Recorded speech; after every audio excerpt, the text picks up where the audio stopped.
بکر شبلی رحمت اللہ علیہ فرمایا کرتے تھے جو تیری بیٹی کو خوبصورت سمجھ کے اس کے ساتھ نکاح کرنا چاہے اسے بیٹی نہ دینا۔ حضرت جی کیوں؟ فرمایا حسن تو تھوڑے دن کے بعد ختم ہو جائے گا، پھر وہ اس کی قدر نہیں کرے گا، وہ تو کہیں اور منہ مارتا پھرے گا۔ حضرت ابو بکر شبلی رحمت اللہ تعالی علیہ کی بیٹی خوبصورت تھی، ایک نوجوان کہنے لگا میرا نکاح کر دیں۔ آپ فرمانے لگے پتر تو 1 مہینے کے بعد آنا کر دوں گا، بڑی موٹی تازی خوبصورت صاحبزادی۔ تو حضرت نے اسے دوائی کھلائی، اسے پخانے لگ گئے، جو پخانہ کرتی ایک مٹکے میں سنبھال دیتے۔ تھوڑا وقت گزرا تو وہ ہڈیوں کا پنجر بن گئی، مہینے بھر میں دست اتنے آئے کہ کمزور ہو گئی۔ تو ابو بکر شبلی 1 مہینے کے بعد نوجوان کو بلایا، فرمایا ادھر آ تیرا نکاح کروں۔ بچی دکھائی تو وہ کمزور بستر پہ پڑی، فرمایا شادی کرنے لگا اس سے نہیں میں نے کرنی۔ فرمایا یہ وہی ہے؟ کہنے لگا جی نہیں۔ فرمایا تو کہتا تھا مجھے عشق ہے، کدھر گیا تیرا عشق؟ کہنے لگا حضرت صاحب آپ کیسی بات کر رہے ہیں؟ فرمایا ادھر آ۔ پھر وہ مٹکا جس میں گند رکھا تھا وہاں لے گئے، فرمانے لگے تیرا اس کے ساتھ عشق تھا، یہ ہے تیرا عشق۔ فرمایا اسے تو میں 4 دن روٹی کھلاؤں گا پھر تندرست ہو جائے گی، لیکن میں دیکھنا چاہتا تھا کہ تو میری بیٹی سے پیار کرتا ہے یا اس کے چہرے پہ آنے والی کچھ وقت کے لیے سرخی سے پیار کرتا ہے، اس لالی سے پیار کرتا ہے جو جوانی کے وقت بچوں اور بچیوں پہ آتی ہے۔ کس چیز کے دل دادا؟ یعنی کیا مطلب؟ نفس کی غلامی، سراسر غلامی، اور پلٹ پلٹ کے اور بڑے بڑے سیانے بندے چھوٹی سی خواہش کے لیے۔ بڑا سمجھدار آدمی، بڑا سیانا بندہ۔ میں ایک بڑے بزرگ عالم تھے، میں ایک دفعہ ملنے گیا تو پائے پکا رہے تھے، خود پائے پکا رہے تھے۔ تو وہ بڑے پیار کی بات ہوتی ہے نا جی، تو تامت باندھی ہوئی اور بڑی جناب خستہ حالی، اور وہ پائے پکا رہے ہیں۔ تو میں نے ان سے کہا، میں نے کہا حضرت جی پائے تو کسی اور نے بھی پکا لینے تھے، آپ بخاری لے کے بیٹھتے، چلو میری طرح کا کوئی بندہ آپ سے استفادہ بھی کر لیتا۔ اب پائے آپ لائیں گے، پھر پکائیں گے، پھر آپ کھائیں گے، تو یہ تو 24 گھنٹے آپ کسی کام میں گزر جائیں گے۔ تو یہ ایک چھوٹی سی خواہش کے لیے، میں کسی چیز کو حرام نہیں کہہ رہا، قرآن پاک کی جو آیت پڑھی ہے صرف اس کی تفسیر آپ کے سامنے عرض کر رہا ہوں۔ ہماری خواہشات ماں پالتی ہے، آپ کو نہیں پتا کتنے دکھ سہتی ہے۔ میں ان ماؤں کو جانتا ہوں جو بیٹے کے حصوں کی مار بھی اس کے ابے سے کھاتی ہیں، مار کھاتی ہیں وہ۔ ایک خاتون ہے، ایک کان سے سنتا نہیں، میرے پاس ایک دفعہ آئی، کہنے لگی 60 لگ گئی سی، کوئی دعا کر دیں یا کوئی وظیفہ پر، ڈاکٹر کہتے ہیں ٹھیک نہیں ہو سکتے۔ میں نے کہا باڈی صحیح بتاؤ مسئلہ کیا ہے؟ کہنے نہیں کچھ بھی نہیں، مسئلہ کیا ہونا ہے، پتر غلط نکل آیا ہے، اس کا باپ روز مارتا ہے، میں آگے گئی ہوں تو اس نے ایک تھپڑ میرے کان پہ مار دیا، تو پردہ پھٹ گیا۔ مائیں مار کھاتی ہیں، لیکن وہ پتر جس کو بڑی محنت سے پالا ہے، وہ جوان ہوتا ہے تو اماں سے کہتا ہے تجھے چھوڑ دینا ہے، پر جس لڑکی سے میرا ٹیلی فون پہ رابطہ ہے اسے نہیں میں نے چھوڑنا، وہ نہیں چھوڑ سکتی۔ ہر شے کچل جاتا ہے وہ۔ اماں کبھی لیٹ کے رات کو سوچتی ہے کہ یہ تو میری کل کمائی تھی، میں تو آج بھی اس کے حصے کے تھپڑ اپنی گالوں پہ برداشت کر رہی ہوں، تو یہ کدھر گیا؟ اردشیر نام کا بادشاہ تھا، حضرت محدث ابن الجوزی آج سے کچھ 700 سال پہلے لکھتے ہیں۔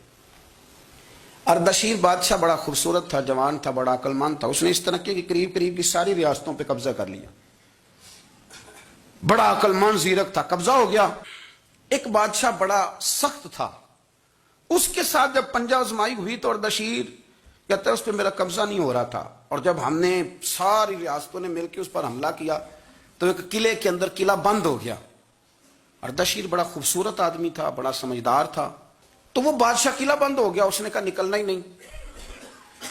اب وہ اندر بند ہے، یک بارگی حملہ کیا تو وہ بڑا بڑا قلعہ تھا اس میں بند ہو گیا۔ اس بادشاہ کی نا جس پر حملہ کیا، اس کی بیٹی اچانک ایک دن قلعے کی دیوار پہ چڑھی تو اردشیر کے حسن و جمال کو دیکھا تو عاشق ہو گئی،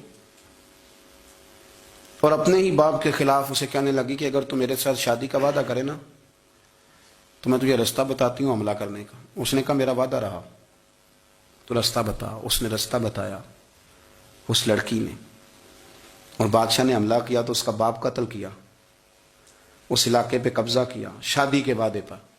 ہاں ہاں، نفسانی خواہش بندے کو اندھا کر دیتی، نہیں سمجھ آتی اس کو میں کدھر جانا ہے، اندھا کر دیتی۔ حملہ کیا، اور جب اس لڑکی کو لے کے آیا نا اپنے محل میں، تو پہلے دن شادی کی پہلی رات تھی، تو بستر بچھایا کنیز نے، تو وہ کبھی کروٹ ادھر بدلتی کبھی ادھر بدلتی، تو بادشاہ کہنے لگا کیا ہے؟ کہنے لگی بستر میں کچھ ہے مجھے تکلیف دے رہی۔ اس نے چراغ جلائے اور جب بستر اٹھایا تو ایک اتنا سا دھاگا نکلا، دھاگے سے عموماً تکلیف نہیں ہوتی، تو اس نے کہا تو اتنی نرم و نازک ہے کہ دھاگا؟ کہنے لگی میرا باپ نا میرے ساتھ اتنا پیار کرتا تھا کہ روز میرا بستر بھی خود بچھاتا تھا، اور اس نے آلہ رکھا ہوا تھا, وہ ناپتا تھا کہ کوئی پایا اونچا نیچا تو نہیں, میری بیٹی کا بیلنس سوتے وقت خراب نہ ہو جائے. اور میرے لیے گوشت اور کپڑے بھی خود پسند کر کے لاتا تھا, کھانے پینے کا خود خیال کرتا تھا. اور دشیر کہنے لگا اچھا وہ اتنا پیار کرتا تھا, اور پھر تو نے اس کے ساتھ کیا کیا؟ کہنے لگا بلاؤ کنیزوں کو. کنیزوں کو بلایا, فرمایا اس کو اٹھاؤ اور جلاد کے پاس لے جاؤ, اسے کہو کہ اس کے بال ایک گھوڑے کے ساتھ باندھے, پیر دوسرے گھوڑے کے ساتھ باندھے, اور ایک گھوڑا ادھر بھگا دے, کدھر بھگا دے. یہ جس کے باپ نے اتنا پیار کیا, یہ نفس کی اتنی غلام ہے کہ اس کی وفادار نہیں رہی تو میری وفادار کیسے بنے گی؟ اس نے اتنے نازوں سے پالا کہ دھاگا اسے برداشت نہیں. او یارو یاد رکھو, اگر نفس کی غلامی کرو اور بڑے بڑے وفاداروں کو چھوڑ کے غلامی کرو تو پھر کہو وفادار مل جائیں. کوئی بول اب لڑا نہ بول بیٹھی, ہوں دے خسم ناراض بڑ بولیاں دے, کہاں سر کھائے تے بل بل ٹھنڈ پائے. بڑے فرق نہیں سجنا بولیاں دے, جڑیاں خسماں دی وچ رضا وسن, بھاگ جاگ جاندے انہاں گولیاں دے. آپ ادلیاں نو سردار پین تکے تے شرما والیاں نو چوٹے ڈولیاں دے. اپنے نفس کے پیچھے چلو گے تو یہ تباہی ہے. جب ہم نے کسی سے وفا نہیں کی تو یہ کیا امید ہوئی کہ دنیا ہم سے وفا کرے گی؟ اللہ رسول کی مرضی کے مطابق اصول پسند زندگی بنائیں, ایک ایک کر کے اپنی خواہشات سے پیچھے ہٹیں, تھوڑے پہ گزارا کرنا سیکھیں, اپنے نفس کو سمجھائیں. ضروری نہیں کہ روٹی ہر وقت مزے کے لیے کھائی جائے, کبھی کمر سیدھی کرنے کے لیے خشک روٹی بھی کھا کے دیکھو, کبھی سادہ کھانا اس پہ بھی اکتفا کرو, کبھی تھوڑا کھا کے اچھے طریقے سے سادے کمرے میں بھی اللہ کو یاد کر کے دیکھو. نفس کے پیچھے نہ بھاگیے گا, تباہی کرے گا. رب کریم سمجھنے کی توفیق رفیق عطا کرے.